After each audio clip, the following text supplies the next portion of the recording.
আসসালামু আলাইকুম রহমতুল্লাহি ওবারাকাতু। আমার প্রিয় মুসলিম ভাই ও বোনেরা, আপনারা প্লিজ সম্পূর্ণ ভিডিওটা দেখার চেষ্টা করবেন।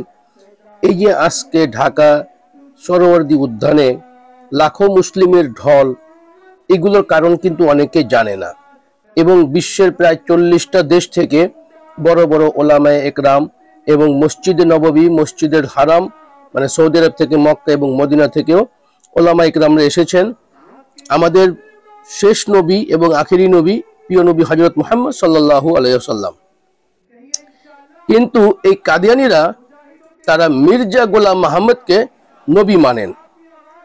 এবং আমাদের বাংলাদেশে এই কাদিয়ানীরা সবসময় ইসলামের ভুল প্রচার করা শুরু করছে, ইসলামের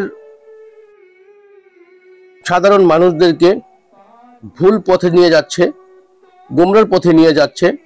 এই জন্য বাংলাদেশের বড় বড় ওলামায়ে কেরামরা আজকে ঢাকা সোহরাওয়ার্দী উদ্যানে একসাথে জড়ো হয়েছে। সারা বাংলাদেশ থেকে লাখো মুসলিমের ঢল এখানে। তাদের একটাই দাবি, বাংলাদেশ সরকারের কাছে নবীর পরে নবী নেই, সংসদে আইন চাই। নবীর পরে নবী নেই, সংসদে আইন চাই।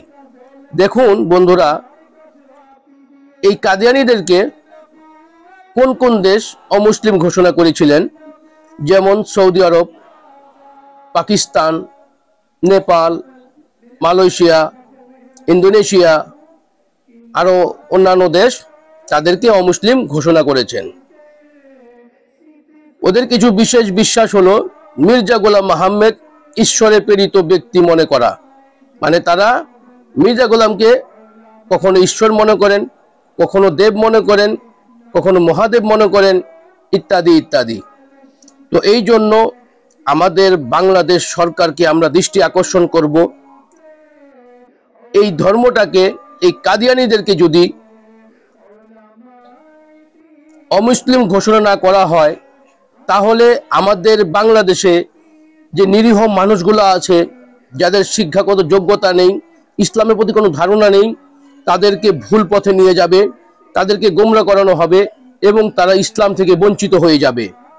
তাই আমরা আমাদের বাংলাদেশ সরকারকে বলবো, আপনারা অতি দ্রুত এই ধর্মটাকে, এই কাদিয়ানীদেরকে অমুসলিম ঘোষণা করার রাষ্ট্রীয়ভাবে আপনারা স্বীকৃতি দিবেন, আশা করি ইনশাআল্লাহ।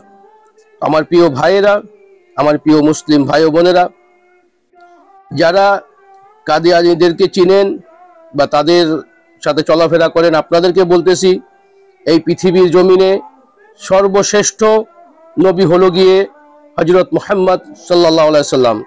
উনি আখেরি নবী, ওনার পরে আর কোনো নবী আসবেন না। তাই আল্লাহ রাব্বুল আলামিন আমাদের সবাইকে আল্লাহর হুকুম, রসুলের তরিকায় চলার তৌফিক দান করুক। কারণ বড় বড় ওলামায়ে কেরামদের গবেষণা অনুযায়ী, কোরআন হাদিস অনুযায়ী আখেরি নবী, খাতমে নবিয়্যু একজনই নবী, তিনি হলেন আমাদের প্রিয় নবী হযরত মুহাম্মদ সাল্লাল্লাহু আলাইহি ওয়াসাল্লাম। যদি আমাদের প্রিয় নবী হযরত মুহাম্মদ সাল্লাল্লাহু আলাইহি ওয়াসাল্লামকে ভালোবেসে থাকেন, ভিডিওটা বেশি পরিমাণ শেয়ার করবেন। আপনাদেরকে একটাই অনুরোধ করব, কাদিয়ানীদের কথায় কান দেবেন না।